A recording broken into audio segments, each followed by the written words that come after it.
Vía Pública. ¿Cómo están ustedes? Muy buenas noches. Bienvenidos a Vía Pública.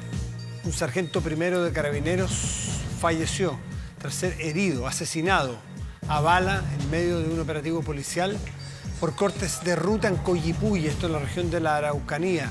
El fallecimiento de este uniformado de 42 años que estaba casado, tenía 3 hijos, fue confirmado por la institución, desde donde señalaron que el hecho se produjo en una emboscada mientras personal de la Segunda Comisaría de Control de Orden Público en Pailahueque, esto en la comuna de Ercilla, prestaba apoyo para el despeje de la ruta R35. En el lugar, los funcionarios recibieron disparos, resultando este sargento primero lesionado por un impacto único en el pecho. Tenía un chaleco antibalas, según las crónicas, y aparentemente entró por un costado, produciendo su muerte. Hace pocos minutos la autoridad confirmó la detención de 3 personas.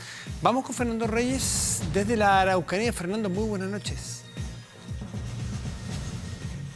Hola, ¿qué tal? ¿Cómo estás? Muy buenas noches. Efectivamente, hace solo algunos instantes el ministro del Interior, Rodrigo Delgado, entregó aquí en el tercer piso de la Intendencia Regional de la Araucanía la versión oficial del gobierno frente a este lamentable suceso ocurrido ahí en el sector Curaco, en el sector rural de la comuna de Coyipulli, pasadas las 16 horas, cuando Carabineros de la prefectura de la macrozona de control de orden público desarrollaba faenas para intentar despejar esta ruta que había sido obstruida con distintas barricadas. El carro Mowak, donde viajaba este sargento primero en la parte superior, es impactado con este disparo que ingresa por la parte posterior del chaleco antibalas.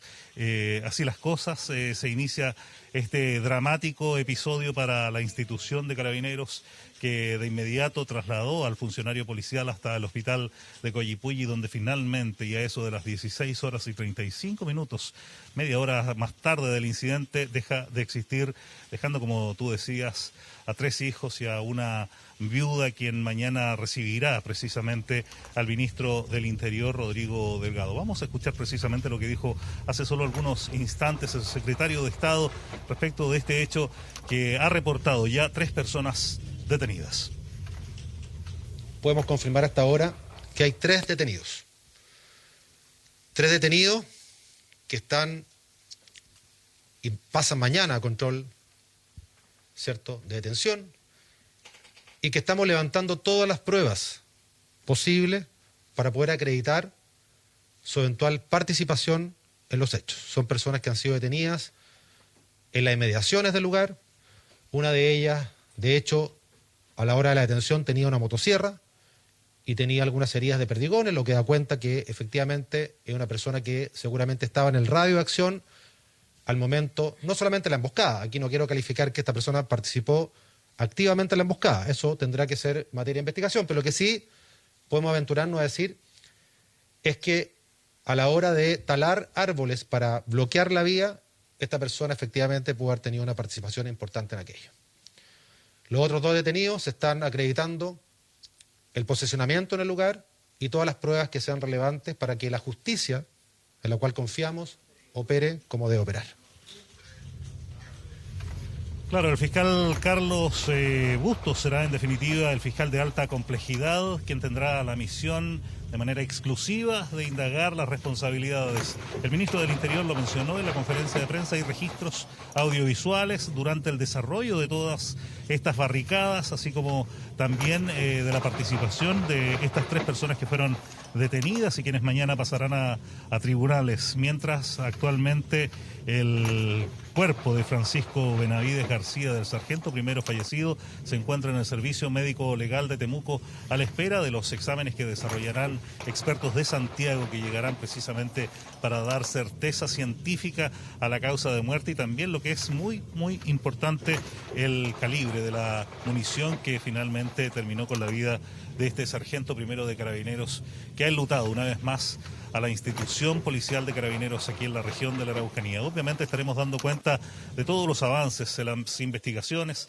en las diligencias en busca de los autores, así como también en el traslado hasta la 8ª región, donde se espera sea despedido este sargento de Carabineros que dejó de existir esta tarde aquí en la región de la Araucanía. Estaremos en cualquier minuto retomando el contacto desde esta parte del país. Adelante ustedes allá en Santiago. Muchas gracias, Fernando Reyes. Sí, interesantísimo seguir de cerca la investigación, el control de detención y tratar de esclarecer la muerte de este hombre de 42 años, padre de 3 hijos, un hombre oriundo de Concepción, estaba relativamente cerca de su lugar al cual será llevado para las exequias fúnebres y su familia lo reciba. Un drama además del humano, el drama de la violencia, el drama de lo que ocurre en esa zona, así es que muy atentos a lo que nos pueda despachar Fernando y nuestro equipo que está ahí en la Araucanía. Gracias, Fernando. Bueno, y entramos en otros temas de esta semana y uno de ellos tiene que ver con la Central Unitaria de Trabajadores, la CUT, porque hay elecciones esta semana, pero además se discute el salario mínimo, reajuste de salario mínimo en años que sabemos que es difícil en la discusión por el contexto económico y social que se vive. Para eso está con nosotros Bárbara Figueroa, la presidenta de la CUT. Bárbara, buenas noches, gracias por estar aquí. Muy buenas noches, muchas gracias, Matías, por la invitación. Bueno, partiendo, estábamos conversando antes de entrar a la Cámara, porque hay elecciones que iban a ser la semana pasada, entre todas las elecciones y todo, uno se perdió un poco, estuve leyendo, y son ahora, ¿no? ¿Las elecciones son cuándo? Ahora, el miércoles, jueves y viernes estamos muy contentos, yo estoy muy satisfecha porque logramos cumplir un compromiso que establecimos en el Congreso del 2017. Vamos a enfrentar una elección universal. Chile está en el marco de procesos históricos muy trascendentes. Nosotros no nos quedamos atrás, hoy día viviendo este proceso histórico que es la primera elección universal desde el retorno a la democracia de la Central Unitaria. Universal es un trabajador, un voto, efectivamente, de quienes están empadronados, ¿no? Son las organizaciones base las que acreditan a sus afiliados. Lo estamos haciendo además hoy día con votación electrónica. Tenemos un padrón de 193.000 trabajadores y trabajadoras que van a tener derecho a sufragio. Son muchos más los afiliados a la CUT, pero evidentemente para poder participar con el voto universal las organizaciones tenían que haberse puesto al día con las últimas 12 cuotas al menos, de manera bien rigurosa, como un tema también que fue muy abordado en el marco del Congreso del 2017. Y por lo tanto llegamos a un proceso que a mí al menos me llena de orgullo y sé que a nuestros dirigentes y dirigentes los llena de orgullo porque es una tamaña elección. Yo creo que hasta ahora ninguna otra organización. ¿Cuáles son las expectativas? Porque van a estar el ojo ahí encima de cuánta gente participa. Mire, nuestro llamado es a que de verdad los trabajadores y trabajadoras se comprometan. Parte del desafío que vivimos la semana pasada con la empresa que está llevando este proceso, que tuvo, digamos, hay un colapso que tuvieron que corregir, es precisamente por el interés que tuvieron los trabajadores y trabajadoras de participar. Así que estamos muy expectantes, pero nuestro llamado es a que voten, a que se sientan parte de este proceso histórico que estamos viviendo en la CUT, porque hoy día estamos cumpliendo un compromiso que asumimos como dirigencia, pero que esto se mantenga depende de la fidelización que tengan los afiliados de participar en este proceso. Así que muy contentos porque además, y déjenme pasar este recado también, que también me llena de orgullo, tenemos un padrón muy equilibrado. 52% de participación del sector público, 48% de participación del sector privado, Federación de Trabajadores del Cobre participando hoy día, FEMPRUS, que se había desafiliado incluso de la CUT, hoy día participando de este proceso.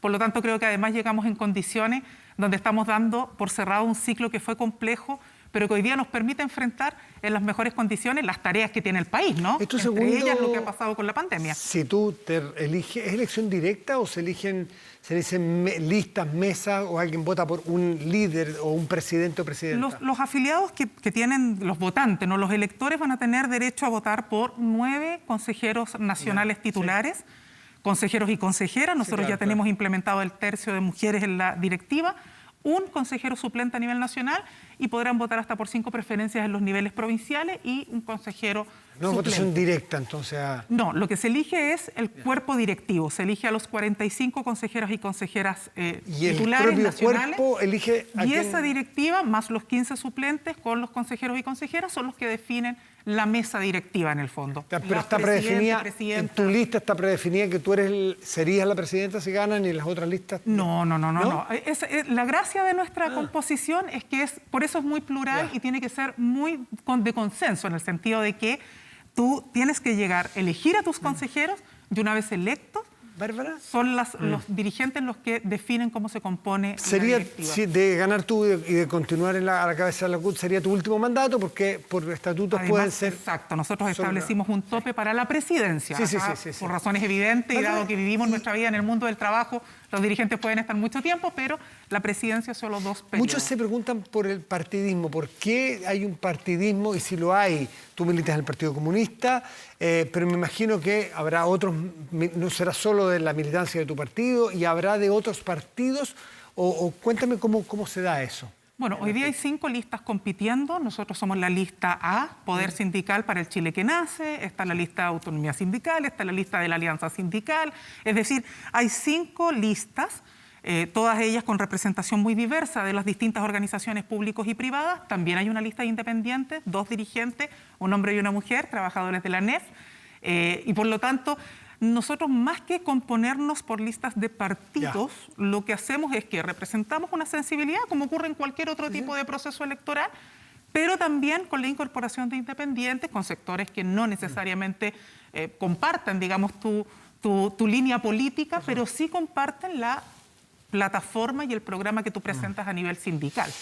Hablemos, Bárbara, en los minutos que nos quedan sobre esta votación y esta discusión parlamentaria sobre salario mínimo. Interesante porque el año pasado, si no me equivoco, ya hace un año, se estableció este salario mínimo garantizado que de alguna manera suplía, con recursos del Estado, el líquido, el líquido del bruto, ¿no es cierto? Más o menos lo que un trabajador se recibía de, 300 bruto y 260 líquido, el Estado le agregaba y podía llegar a igualar su bruto con su líquido. Eso fue muy importante para muchas personas, según me consta, para chilenos y chilenas. Eso, y en el contexto de la pandemia y de la crisis económica y social, ¿cómo se da una discusión de este tipo con las urgencias que tiene Chile también? Bueno, lo que nosotros le planteamos al ministro de Hacienda es una triada, ¿no? Nosotros planteamos 3 propuestas centrales. Planteamos el debate del salario mínimo por sobre la línea de la pobreza como un debate esencial. Nosotros vamos a seguir insistiendo en aquello, no solo por un tema de justicia social, que uno podría decir, bueno, es parte de los nuevos tiempos que vive nuestro país, sino que principalmente porque eso es un mecanismo rápido y efectivo para recuperar la economía. Si tú quieres que aquí no se ahoguen las pymes, tienes que llegar con recursos del Estado de manera directa, no bancarizados como ocurrió con el FOGAPE, porque eso no le ha permitido a todas las pymes poder acceder a los recursos, pero por otro lado necesitas que haya demanda, necesitas que haya capacidad de consumo. Eso se asegura con ingresos vía salario, pero además le hemos dicho al Ministerio, como este es un debate que aborda un universo acotado de trabajadores, necesitamos también hacernos cargo del otro desafío, que es qué hacemos con los trabajadores informales y con la inmensa mayoría de trabajadores independientes que en este periodo han vivido a costa de su retiro del 10%. Para ellos nosotros hemos dicho renta básica de emergencia. Esa es una propuesta que nosotros le hicimos ya el año pasado al Ejecutivo en el marco de los planes nacionales de emergencia. ¿Tiene que ver con esa discusión o estamos hablando solo de salario mínimo? ¿O la discusión tiene que ver también con los mínimos que se están discutiendo? Nosotros le planteamos al gobierno estas 3 propuestas. Salario mínimo por sobre la línea de la pobreza, que es ya una demanda que lleva casi 10 años. El último debate serio de esto lo hicimos en el año 2014-2015, donde se conformó una comisión que establecía una gradualidad en el tiempo para llegar a aquel salario. Eso finalmente no se concretó, luego en los hechos, en la práctica, ¿no? Luego planteamos lo de la renta básica de emergencia por el periodo excepcional que estamos viviendo y porque es una demanda que ya veníamos planteando desde el año pasado. Y lo tercero es la facultad que tiene hoy día el presidente de la República en el marco del estado de excepción, de establecer un congelamiento del precio de los alimentos y también de los medicamentos, tal cual como se ha señalado en el espacio de los mínimos comunes. ¿Por qué? Porque tú no sacas nada con estarle entregando recursos a la familia y resulta que el costo de la vida crece, no tiene control. Hoy día mira lo que ha ocurrido con la colusión que se está estudiando respecto de las distribuidoras de gas, ¿no? De Lipigas, Gasco, entre otras, ¿no? Congelar precios, ¿eh? Y el costo que eso ha significado para las familias. Tú estás hablando que un balón grande de gas puede llegar a costar 45.000 pesos. O sea, estamos hablando de que una familia que recibe el salario mínimo bruto, es decir, 260 o 280 mil pesos, finalmente un porcentaje muy importante de ese salario, si no digamos más de la mitad de aquello, entre pagos básicos. ¿Será la forma y adecuada de controlar la inflación fijando los precios? ¿No puede ser un poquito, o sea, será política y resorte de una institución como la CUT? ¿No será una discusión más bien técnica? Lo que pasa es que a nosotros nos parece que esto es una cuestión que tiene que ver con las señales políticas. Cuando tú has hecho que la pandemia en la práctica esté costeada y sostenida por los trabajadores y trabajadoras, si tú miras la Ley de Protección de Empleo, lo que hizo fue poner sobre los hombros de los trabajadores y sus ahorros en las cuentas individuales del seguro de cesantía el subsidio del salario a las empresas, en vez de que ocurriera lo que nosotros le proponíamos al Estado. Usted entregue recursos, genere cuarentena restrictiva, entregue los recursos y obligue a las empresas a que no despidan, que no disminuyan los salarios, y el gobierno lo que hizo fue decir, no, nosotros vamos a irnos por este otro carril, que ustedes se costeen sus propios salarios. Si tú te fijas, el segundo elemento que ha permitido sostener la crisis o contener la crisis económica han sido los retiros del 10%. Entonces, cuando uno señala estos 3 puntos en materia económica, hay otras que tienen que ver con protección de empleo, resguardo del trabajo. ¿La fijación de precios en general a ti te parece adecuada? Porque se la escuché a ir así a la alcaldesa de Santiago, que también habló de fijar algunos precios. Entonces, como hay una relación ideológica. ¿Es una idea que tú la planteas para la emergencia ahora o en general, fijación de precios? Es una propuesta que nosotros planteamos en los 2 planes nacionales de emergencia como CUT que le presentamos al Ejecutivo el año pasado. Se lo planteamos el 17 de marzo del 2020. Yo esto lo recalco en todos lados, yo sé que es majadero, pero aquí tiene que tener muy clara la ciudadanía conciencia de que lo que estamos planteando hoy no es una cuestión antojadiza ni caprichosa. Esto fue medidas que le planteamos al Ejecutivo desde inicios de la pandemia. No nos quisieron escuchar, lo volvimos a plantear en junio del 2020. No nos quisieron escuchar, lo planteamos en el debate de salario mínimo y la respuesta del entonces ministro de Hacienda, Ignacio Briones, es la misma que está planteando hoy día el ministro de Hacienda, Rodrigo Cerda. No, mira, aumentemos el ingreso mínimo garantizado. ¿Cuál es el problema de esa propuesta? Fijar precios y congelar y fijar precios puede ser complejo para la oferta. Una cosa, claro, para la demanda está bien porque congela el precio, pero no todos van a poder seguir ofreciendo a los productos que se fijen. Entonces, si interviene el mercado desde ese punto de vista, puede haber... Estamos hablando de cuestiones que son bien básicas. Estamos hablando de los alimentos, congelar el precio de los alimentos que ha subido excesivamente. O sea, tú hoy día es evidente que si vas, yo no diría que tanto a la feria, ¿no? Pero si vas a las líneas de supermercado, ¿tú con qué te vas a encontrar? Te vas a encontrar con que el precio de los alimentos ha subido, po. Hoy día es más caro ir a comprar. Entonces, cuando nosotros decimos, mire, tenemos que, una atribución que hoy día tiene el presidente, que es congelar el precio de los alimentos, lo que estamos diciendo es de una señal clara de que nadie siga ganando a costa de la pandemia y a costa de los trabajadores. Ahora, ¿qué es lo esencial acá? ¿Es ese el debate? No. Lo esencial es que tú le asegures ingresos a las familias, porque de otra manera... Por esa vía están yendo, por la vía de generar demanda con apoyo de las familias. Porque de otra forma tú no vas a recuperar la economía y no vas a poder poner a Chile de pie, si este es un problema súper simple. Ahora, ¿no existe voluntad política para enfrentar esto? No, no existe hoy. Pero nosotros hemos dicho que eso no puede significar que nosotros tengamos que ser una vez más los que tengamos que poner la vara hacia abajo o nivelar hacia abajo, porque resulta que el Ejecutivo no se atreve a tomar decisiones audaces que otros países tomaron, que otros países están tomando, donde el debate ha sido, mira, ¿cómo nosotros vamos a poder recuperar la economía cuando salgamos de la crisis? Teniendo la gente plata en el bolsillo, porque de otra forma no se puede. Mira, hoy día en la mañana nos tocaba ver la situación que vivieron los trabajadores y que estaban demandando, los trabajadores del Persa de Estación Central, ¿no? Que fue cubierto por varios medios de comunicación. ¿Qué es lo que decían ellos? Yo no puedo trabajar, no puedo sacar mi mercadería. Si tú podrías decir, no, mire, abramos el comercio y con eso resolvemos. Bueno, ¿y si no hay capacidad de consumo? ¿Qué saco con abrir el comercio? Bueno, por eso se están planteando todos los mínimos que son ingresos y apoyo a las familias. Se nos acaba el tiempo, tenemos otra invitada, Bárbara Figueroa. Como siempre, un gusto tenerte aquí para conversar los temas de actualidad. Muchas gracias a ustedes y hacemos un llamado al Congreso y al Ejecutivo a que efectivamente avancemos en la demanda sobre salario mínimo, sobre la renta básica universal para el 80% de la población sin restricción por 6 meses. Porque, insistimos, este mecanismo no solo va a dejar de que nosotros seamos los que paguemos el costo de la crisis, sino que además va a asegurar que Chile se ponga de pie porque son finalmente los trabajadores y trabajadoras las que ponen de pie los países, con sus salarios y sus ingresos y con su trabajo. Gracias, Bárbara. Muy Muchas gracias a ustedes. Pausa y volvemos, espérenos.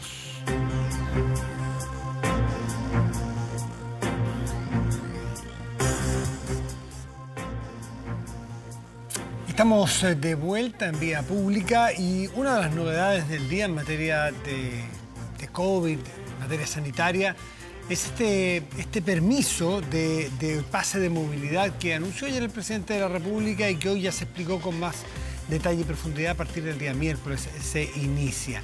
Vamos a conversar con Marcela Garrido, que es directora del Departamento de Epidemiología y Estudios de Salud de la Universidad de los Andes. Marcela, buenas noches y gracias por seguirnos. ¿Cómo estás? Hola, muy buenas noches, Matías. Muy bien. ¿Cómo estás tú? Bien, muchas gracias. Me llamó la atención que en la carta o en la minuta del Consejo Asesor COVID-19 del día 21, es el último que emiten, que fue el viernes pasado, antes de que el presidente lo anunciara, hace una relación de hechos o el estado de situación de cómo está el COVID y una serie de medidas que se pudieran tomar, dada la situación que tenemos. Pero plantea que pudieran habilitarse más libertades a las personas en nuestro país cuando el nivel de contagios esté estabilizado o a la baja, pero toca que está al alza. Entonces da la impresión de que ahí se produce una discrepancia entre el Consejo Asesor y el presidente y las autoridades sanitarias del gobierno. ¿Cómo lo ven ustedes? De la misma manera. Creemos que de todas maneras los casos o la situación epidemiológica actual no está controlada del todo como para poder dar más permisos y partir con este pase de movilidad que en el fondo va a permitir que la gente tenga un poco más de libertad. Los casos están ahí, o sea, tuvimos una disminución muy leve las semanas previas y ahora de nuevo estábamos con mayor cantidad de casos, por un lado, y por otro lado con el sistema de salud que está con una ocupación de camas críticas cercana al 95% y no hemos podido bajar del 92%. Entonces tenemos un sistema que está saturado a puertas del invierno, que esperamos lamentablemente que, dada la menor ventilación y la mayor aglomeración de gente, probablemente va a tener más casos tanto de coronavirus como de otros virus o de algunas otras enfermedades que van a establecer una mayor demanda para el mismo sistema sanitario. Ahora, claro, están las variantes, por mucho que esté cerrada las fronteras, hay variantes que amenazan, la variante india, esa es la más novedosa, la que está en Brasil, entiendo yo, dando vueltas, y otras. Está el tema del clima, que tú narrabas también, pero por otra parte, Marcela, es taparse los ojos si no vemos que las cuarentenas están haciendo poco efecto porque la gente tiene una fatiga. Y decir que tenemos cuarentena es a lo mejor hacernos trampa en el solitario porque no están funcionando las cuarentenas, salvo gente particularmente responsable a quien yo me saco el sombrero y felicito. Pero la mayoría, y además no todos pueden por las razones económicas y sociales. Entonces hay una ecuación muy difícil de equilibrar allí. Sí, es cierto.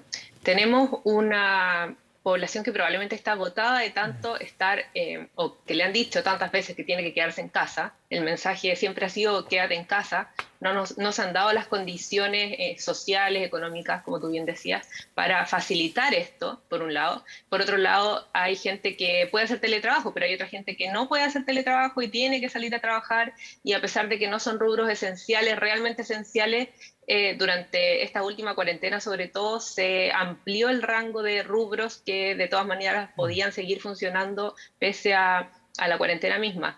Entonces tenemos que las cuarentenas han sido muy prolongadas, que han sido laxas, que han tenido poca fiscalización, y la verdad es que ya es muy poca la disminución de la movilidad que se ve asociada a estas medidas, tanto fase 1 como fase 2.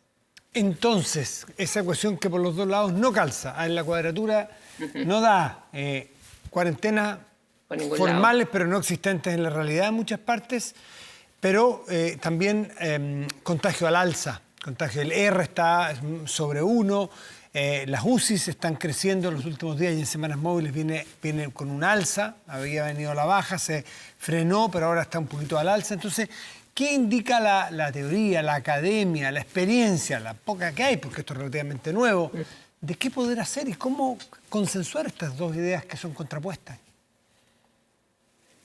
Bueno, por ahora uno de los caminos por los que se está optando, y no puede ser el único, pero uno de ellos es aumentar la cobertura de la vacunación.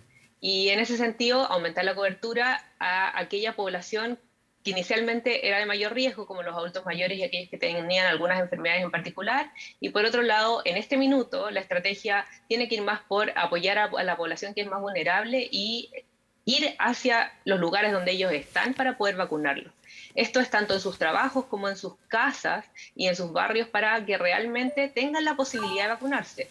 Por un lado, llevando la vacunación más cerca de ellos, pero por otro lado también facilitando la logística y también llevando la información correcta, dado que ha estado circulando en redes sociales, en internet, alguna información que más que informar desinforma y aumenta el temor a la vacunación. La fake news sobre la vacunación, que las vacunas le ponen un chip a uno, todas esas cosas raras. Exactamente. Bueno. Hay algunas personas que son influidas por esas noticias y por otro lado porque a algunas les da miedo, dado que la vacuna, por un lado, es algo nuevo y no saben qué puede pasar de aquí a 5 años más. Algunas personas también se cuestionan eso.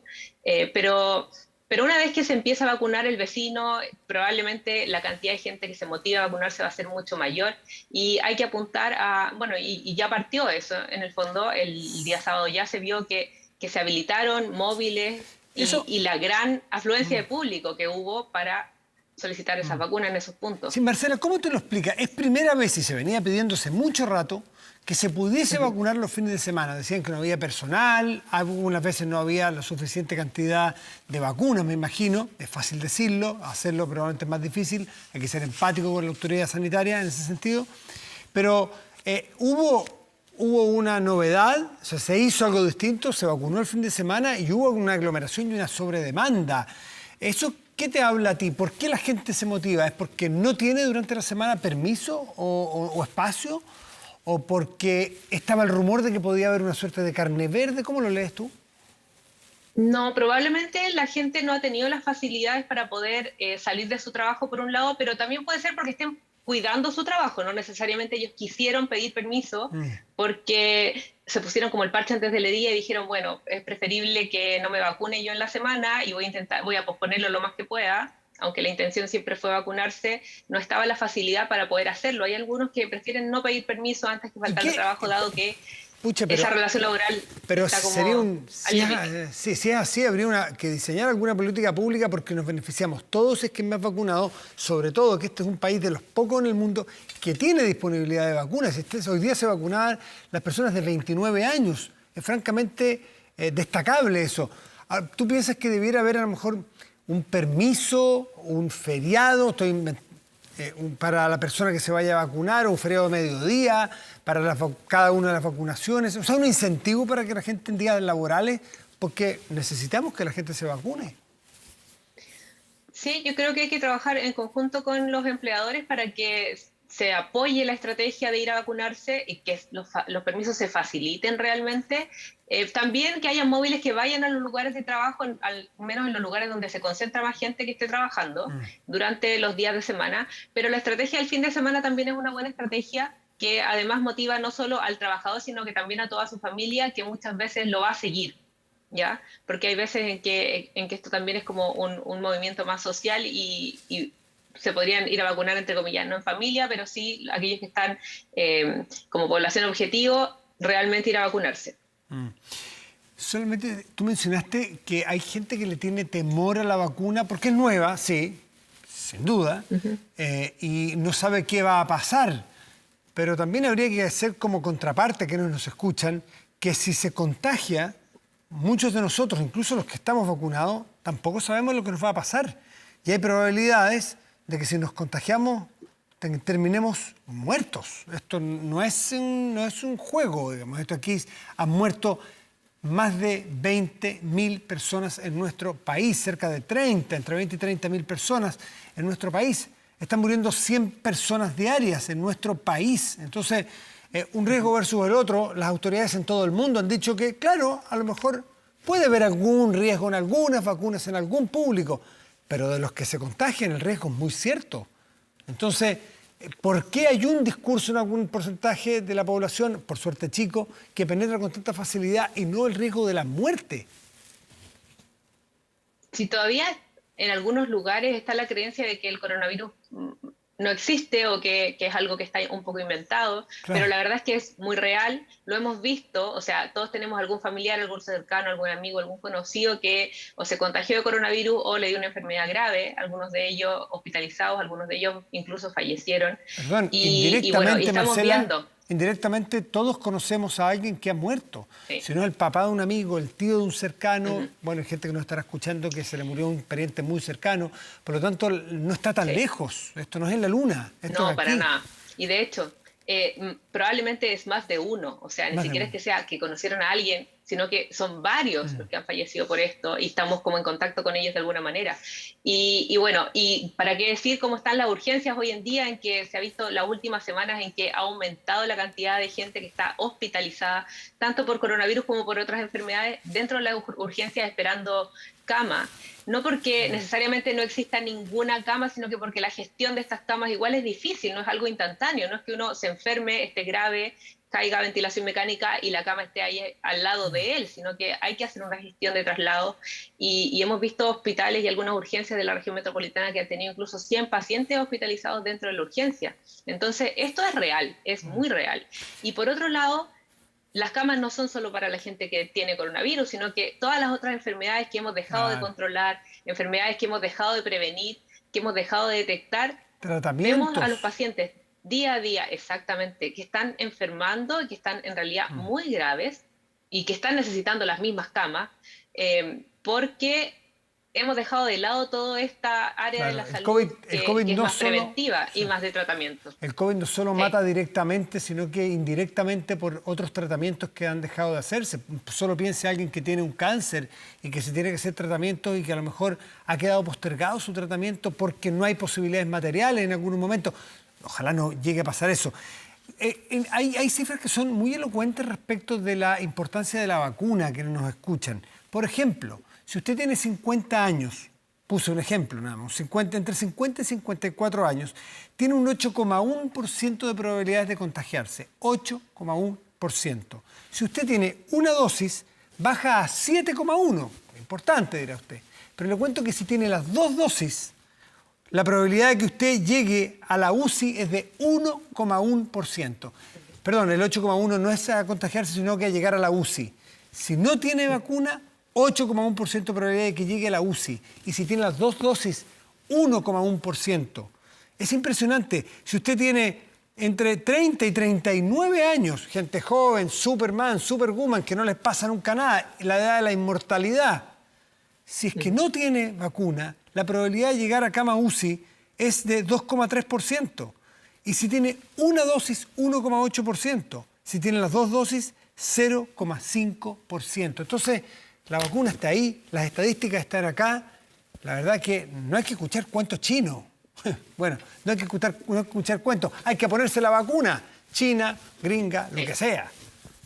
Alemana. Exactamente. Lo mismo. La vacuna que esté disponible, hay que vacunarse. Y el llamado es a vacunarse para todos. O sea, independiente de la edad que tengan, es beneficioso para todos. Y no es un acto que es solo beneficioso para la persona, sino que aquí estamos hablando de proteger a la comunidad completa. Hay personas que por otras razones no se pueden vacunar, porque tienen alergias severas, porque han hecho algunas enfermedades asociadas y que en el fondo le contraindican la vacuna en particular, o los niños que tenemos vacunas que todavía no han podido ser probadas en esta población, y la verdad es que nos tenemos que vacunar también por ellos. Y bueno, y ya sabemos que ahora las embarazadas se están empezando a vacunar, hemos visto un aumento de contagios dentro de las embarazadas y todo lo que eso ha significado, tanto para el proceso del embarazo mismo como para el momento del parto. A veces hay partos prematuros asociados, pero también el estar con la enfermedad mientras estás embarazada es algo que realmente se hace cuesta arriba, porque tienes más requerimientos de oxígeno, te enfermas de forma más grave, y la verdad es que la invitación también es para vacunarse para estos grupos que también son de riesgo, y bueno, y toda la población vulnerable en general que está, por un lado, sigue trabajando, y por otro lado, estamos viendo que se están enfermando, sobre todo gente que está llegando hoy a las urgencias que cada día es gente más joven que se está enfermando también gravemente, cosa que no veíamos el año pasado, que eso es algo que hay que destacar dado las variantes probablemente, y el perfil epidemiológico de la enfermedad misma cambió.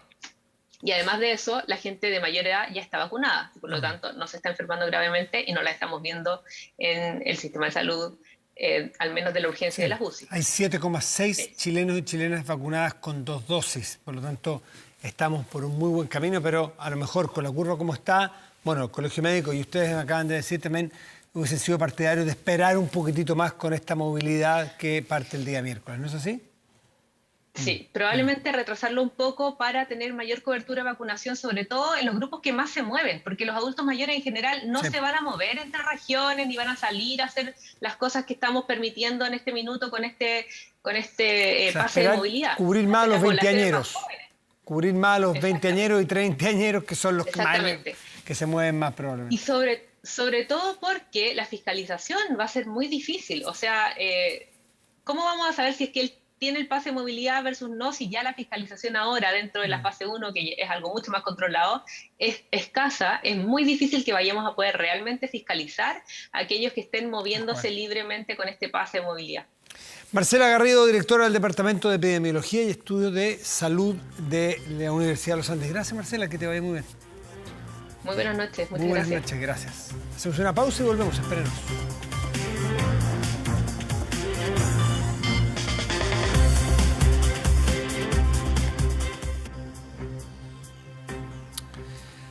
Protéjase de la delincuencia con Tepillé, vigilancia en tiempo real de cámaras de seguridad con audio disuasivo para su empresa. Alarmas Tepillé con cámaras conectadas a su smartphone y botón de emergencia móvil para su hogar. No sea usted la próxima víctima y contrátelos en tepillé.cl.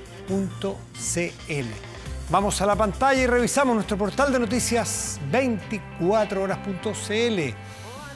Ahí está la noticia principal, fíjese, no es chip libre, textual. El gobierno informa que pase de movilidad regirá desde el 26 de mayo, es decir, desde pasado mañana miércoles. Por favor, vean todos los detalles para no equivocarse, desde cómo obtener el permiso a cómo va a operar este. Pausa y volvemos, espérenos.